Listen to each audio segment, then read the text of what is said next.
नमस्कार, सत्यहिंदी.com में आपका स्वागत है। एक नजर अब तक की सुर्खियों पर। पेगासस स्पाईवेयर से जासूसी के मामले में देश के सुप्रीम कोर्ट ने बुधवार को फैसला सुना दिया।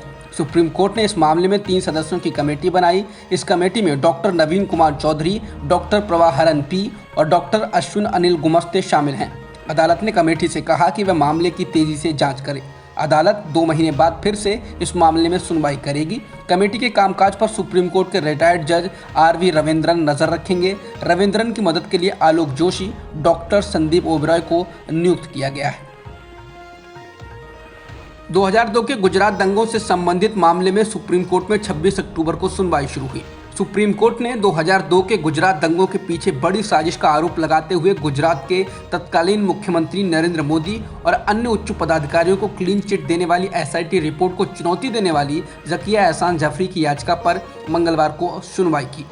2002 के गुजरात दंगों के दौरान गुलबर्ग हाउसिंग सोसाइटी हत्याकांड में मारे गए कांग्रेस विधायक एहसान जाफरी की पत्नी जकिया जाफरी ने एसआईटी की उस रिपोर्ट को चुनौती देते हुए सुप्रीम कोर्ट का रुख किया है, जिसमें राज्य के उच्च पदाधिकारियों द्वारा गोधरा हत्याकांड के बाद सांप्रदायिक दंगे भड़काने में किसी भी बड़ी साजिश से इनकार किया गया है। इससे पहले 2017 में गुजरात हाई कोर्ट ने एसआईटी की क्लोजर रिपोर्ट के खिलाफ जकिया के विरोध शिकायत को मजिस्ट्रेट द्वारा खारिज करने के खिलाफ चुनौती को खारिज कर दिया था।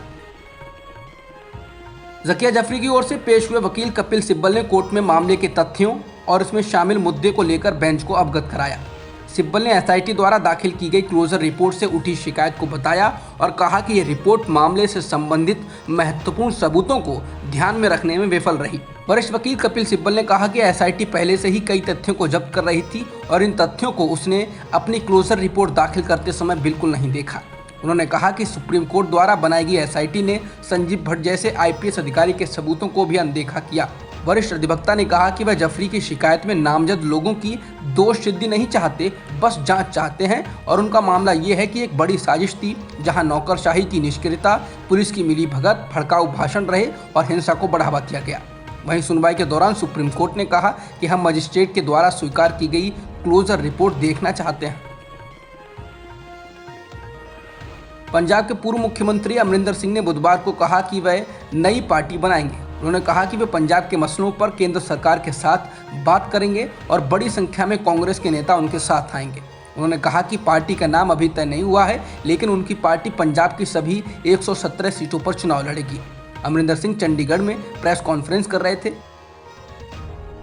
बीजेपी के साथ गठबंधन करने को लेकर कैप्टन अमरिंदर सिंह ने कहा कि हम भाजपा के साथ सीटों का बंटवारा करेंगे। मैंने ये नहीं कहा कि हम भाजपा के साथ गठबंधन करेंगे। उन्होंने कहा कि हाँ, पार्टी बना रहा हूँ, मुझे नहीं पता इसका नाम क्या होगा, चुनाव आयोग का इंतजार करना है, वो क्या चुनाव चिन्ह तय करते हैं। मेरे वकील इस पर काम कर रहे हैं। इसके साथ ही कैप्टन अमरिंदर सिंह ने यह भी स्पष्ट किया कि वो किसानों के संपर्क में नहीं थे। उन्होंने कहा कि क्योंकि किसानों ने कहा कि वो किसी भी राजनीतिक दल के हस्तक्षेप को नहीं बर्दाश्त करेंगे, इसलिए मैं उनके संपर्क में नहीं हूं। मैं गृह मंत्री अमित शाह के संपर्क में हूं। आर्यन खान को मंगलवार को भी जमानत नहीं मिली। अब इस मामले में आज फैसला आने की संभावना है। आर्यन की जमानत याचिका पर बॉम्बे हाईकोर्ट सुनवाई कर रहा है। मंगलवार को दोनों तरफ से दलीलें दी गईं। अदालत ने कहा है कि बुधवार को भी दलील पेश करने की प्रक्रिया जारी रहेगी। सुनवाई दोपहर 2:30 बजे से शुरू होगी। आर्यन की तरफ से पैरवी पूर्व अटॉर्नी जनरल मुकुल रोहतगी कर रहे हैं। आर्यन को पहले भी 2 बार जमानत देने से इनकार किया जा चुका है। त्रिपुरा में मंगलवार शाम को विश्व हिंदू परिषद यानी विहिप की रैली के दौरान एक मस्जिद में तोड़फोड़ की गई और 2 दुकानों को भी आग के हवाले कर दिया गया। यह घटना विहिप की बांग्लादेश में हिंदुओं के खिलाफ हाल में हुई हिंसा के विरोध में निकाली गई रैली के दौरान हुई। इस दौरान रोबा बाजार में कथित तौर पर अल्पसंख्यक समुदाय के 3 घरों और कुछ दुकानों को भी तोड़ा फोड़ा गया। वहीं माकपा के नेता पवित्रा कर ने कहा कि बांग्लादेश में हुई हिंसा के बाद त्रिपुरा में ऐसी घटनाएं हो रही हैं, ये सब बातें बीजेपी कर रही है। आज एक बार फिर पेट्रोल और डीजल की कीमतों में बढ़ोतरी की गई है। आज पेट्रोल और डीजल की कीमत में 35 पैसे प्रति लीटर की बढ़ोतरी हुई है, जिसके बाद दिल्ली में पेट्रोल की कीमत 107 रुपये 94 पैसे प्रति लीटर हो गई है और डीजल की कीमत 96 रुपये 67 पैसे प्रति लीटर हो चुकी है। वहीं मुंबई में पेट्रोल 113 रुपये 80 पैसे प्रति लीटर बिक रहा है और डीजल 104 रुपये 75 पैसे। इसके अलावा कोलकाता में पेट्रोल 108 रुपये 45 पैसे और डीजल 99 रुपये 78 पैसे बिक रहा है। पिछले महीने 28 सितंबर से पेट्रोल की कीमतों में 22 बार बढ़ोतरी की जा चुकी है। इस साल मई से 17 जुलाई के बीच पेट्रोल की कीमत 11 रुपये 44 पैसे प्रति लीटर बढ़ाई गई और डीजल 9 रुपये 14 पैसे प्रति लीटर महंगा किया गया।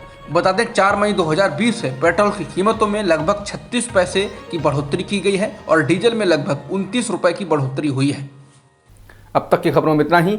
बाकी खबरों के लिए बने रहिए सत्यहिंदी.com के साथ। सत्य हिंदी का ऐप डाउनलोड करें गूगल प्ले स्टोर पर।